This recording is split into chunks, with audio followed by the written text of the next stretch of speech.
We have run an operation recently which has allowed to hundreds of arrests that has brought people in that are breaking our laws.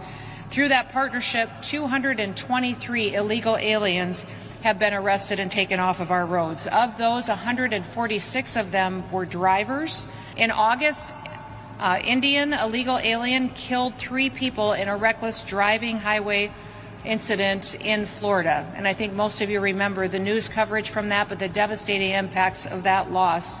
That CDL had been issued in California by Governor Gavin Newsom. Just last week, another Indian illegal alien killed 3 Americans on a highway in California. He was intoxicated behind the wheel of his truck.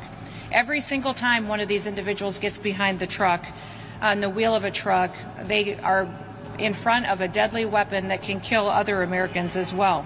And listen, we don't want any of these individuals out on our roads, and we don't want them in our communities, and we especially don't want them behind the wheel of an 18-wheeler when they can't speak our language, they don't understand our laws, they can't follow our roadway signs, and they can't interact with law enforcement or our citizens. It's dangerous, and it's not going to happen under the Trump administration.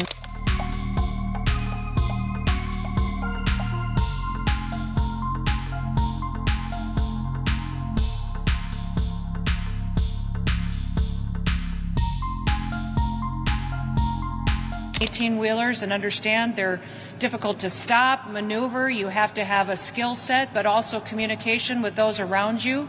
And certainly in your training, that's important to make sure you're operating it safely. Putting them behind the wheel of these tractor trailers weighing tens of thousands of pounds loaded with explosive fuel down the highway endangers every single citizen that is on our roads. Today, these individuals will speak about some of those incidences that we've seen, but also what we're doing to clean up this activity and those dangers every single day. Now, through our 287G partnership that we have with the state of Indiana, we have run an operation recently which has allowed to hundreds of arrests that has brought people in that are breaking our laws. Through that partnership, 223 illegal aliens have been arrested and taken off of our roads. Of those, 146 of them were drivers. That includes 46 semi-truck drivers and another 82 of them that were either box trucks, buses, moving vans, vehicles such as that.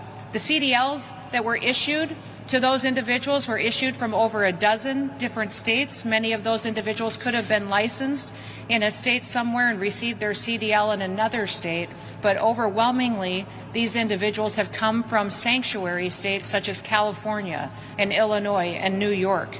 If you are here driving on our streets illegally and our highways, you are endangering our citizens and your days are numbered. I want to thank Secretary Sean Duffy from the Department of Transportation for all of his work, too. You've seen him focus on the effort to get these individuals off of our streets, and I want to thank him for doing that and implementing new policies and regulations that will keep our citizens safe. Too many families across this country have felt pain and been victimized and lost loved ones because of these illegal drivers.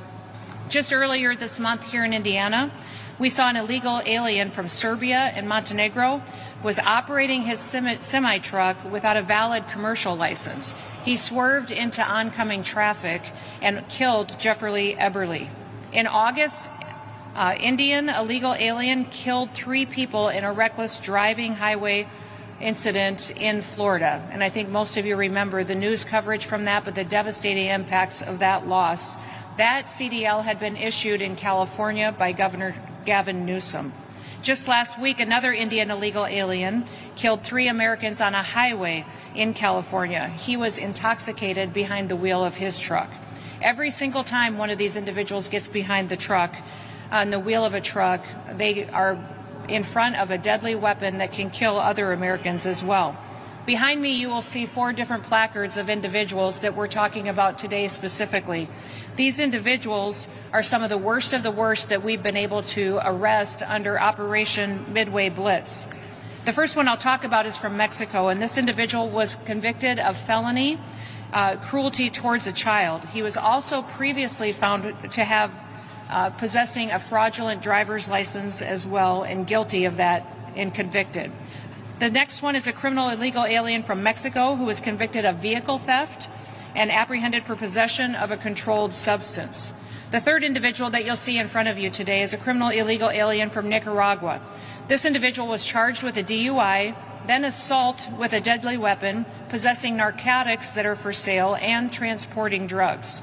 He also was convicted for disorderly conduct and prostitution.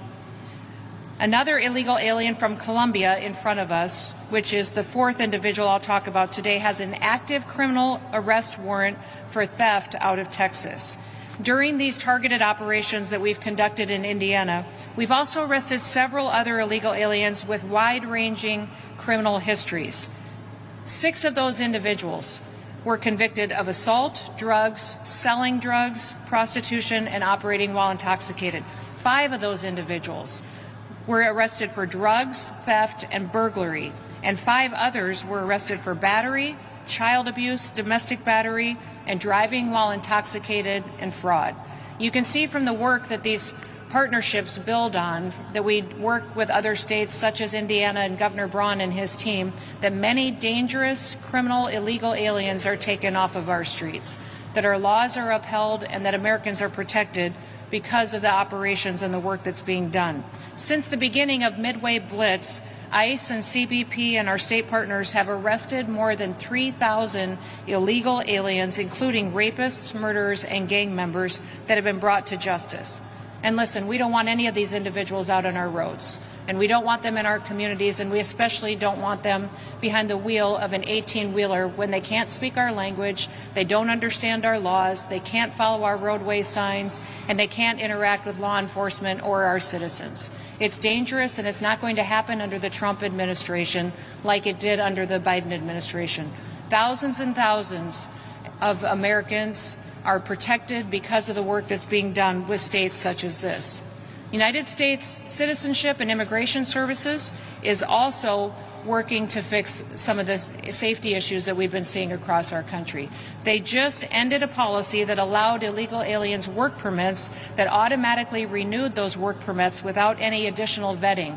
That will help us get some of these CDLs out of the hands of individuals who may be driving these trucks right here today. The illegal alien that was charged with throwing an anti-Semitic Molotov cocktail earlier this year in Boulder, Colorado, got a work permit. He got it renewed under the former policy, and he got it with an expired visa. This policy is now changed because of the good work of USCIS. Now people will be re-vetted and have to be reapproved in order to get that work permit that could potentially be used to garner a CDL and get on the street. Law-abiding Americans should be able to use the roads without being scared for their safety.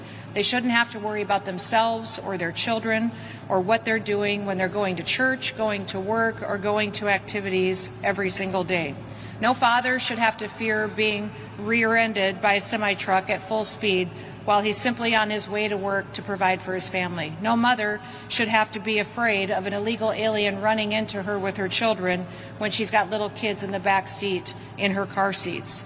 I'm a mother and I'm a grandmother, and I can't imagine what would happen or how I would feel if one of my children or grandchildren were hurt by someone who was never supposed to be in our country in the first place, much less behind a truck like this and given permission from an irresponsible, reckless governor like Gavin Newsom or Pritzker or anyone else in this country that chooses to ignore our laws and put illegal criminals ahead of our American citizens. With state partners like Governor Braun and like the state of Indiana, people will be safer, people will be protected, and our laws will matter. That's what's special about this country. It's what's amazing about President Trump and what he's doing to make our streets safer. And I'm so grateful for all of his work and the ability to protect our law enforcement officers as they go out and do their work every day protecting American citizens.